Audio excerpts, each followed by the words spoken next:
Everything Stewart sees doesn't make sense anymore. He stands on the corner of a rain-slicked boulevard watching the digital tickers flicker like dying stars.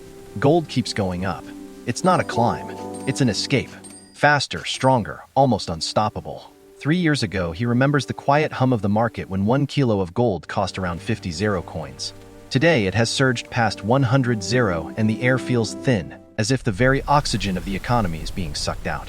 The strange part is that this isn't an accident of nature.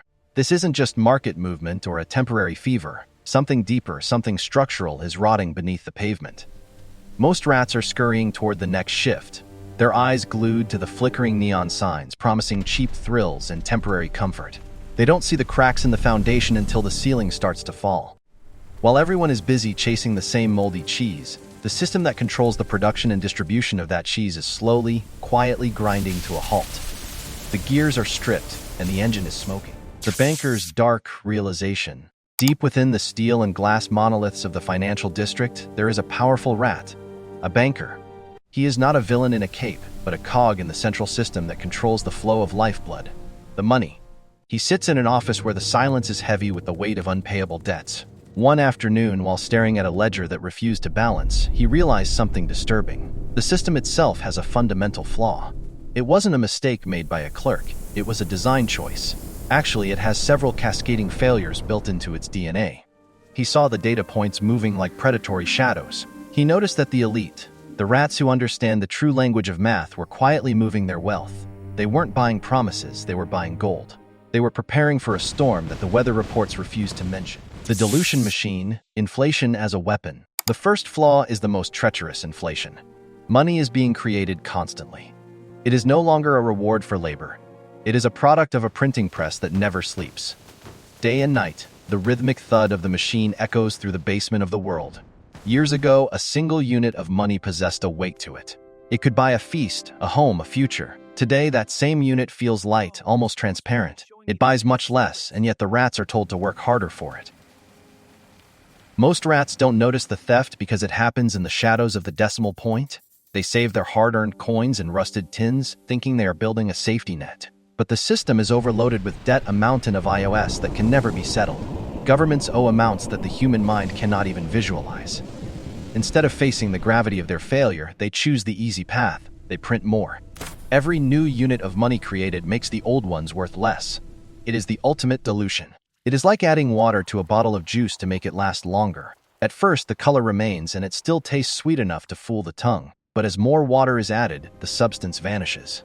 It becomes weak. It becomes a ghost of what it was. Gold, however, is the physical antithesis of this lie. It cannot be printed by a desperate politician. It cannot be summoned by a keystroke. It is rare, it is heavy, and it is honest. The refuge of global fear. The streets are no longer stable. The old alliances, the handshakes that kept the peace, are fraying at the edges. Tensions are rising between powerful nations like a low-frequency hum that vibrates in your teeth. Uncertainty is the only thing that is growing.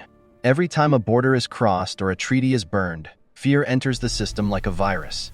When fear takes hold, the abstract promises of a digital bank account start to look fragile. Rats begin to look for safety, not the safety of a locked door, but the safety of something that has survived every empire, every war, and every collapse.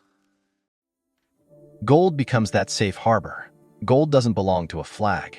It doesn't answer to a central committee. It doesn't lose its luster because a leader made a catastrophic decision in a room Stewart will never enter. It just exists. Its power comes from its independence.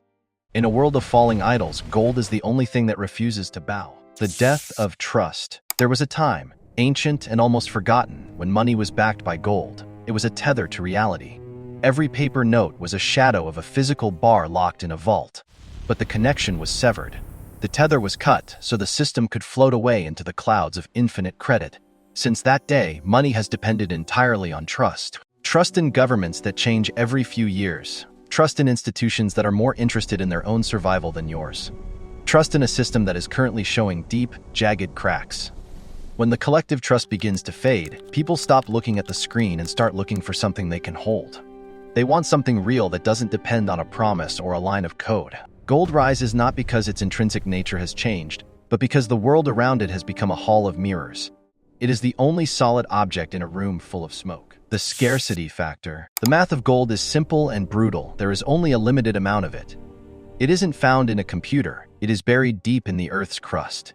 It is hard to extract. It is expensive to produce.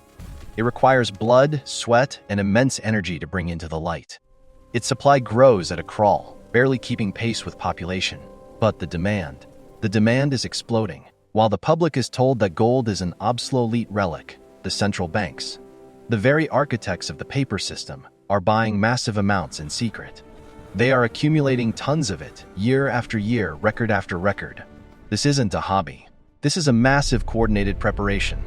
They are filling their vaults with the one thing they cannot create out of thin air. They are hedging against the very disaster they are presiding over. The architecture of the new game. Stuart finally understands the secret. Gold isn't just a commodity. It is the foundation of the next chapter. The world is moving toward a new monetary structure. We see the rise of digital currencies. A world where every transaction is tracked and every coin is a line of code. But even a digital empire needs a physical anchor. Central banks are preparing for a great reset, a moment where the old debt is burned and a new system is born. In that new world, trust will have to be rebuilt from scratch. The only way to do that is to back the new digital money with something ancient and stable. That something is gold. The banks aren't buying gold to be old-fashioned. They are buying it to be the masters of the future. They are playing a game that the average rat hasn't even realized has started. The real interest trap. Think about the trap Stuart was taught in school. Put your money in the bank and earn interest. It sounds like the path to wealth, but there is a hidden math at play. Real interest is what remains after the fire of inflation has burned through your gains. If the bank gives you 3% interest, but the price of cheese, rent, and gold goes up by 10%, you aren't getting richer. You are losing 7% of your life every single year. You are running on a treadmill that is moving faster than your legs can carry you. You see the numbers in your account go up, so you feel successful. But your purchasing power, your ability to actually survive and thrive, is being drained away by 1,000 tiny straw sips. Gold doesn't pay you a monthly dividend. It doesn't give you a thank you for holding it, but it doesn't lose its soul to inflation. It preserves.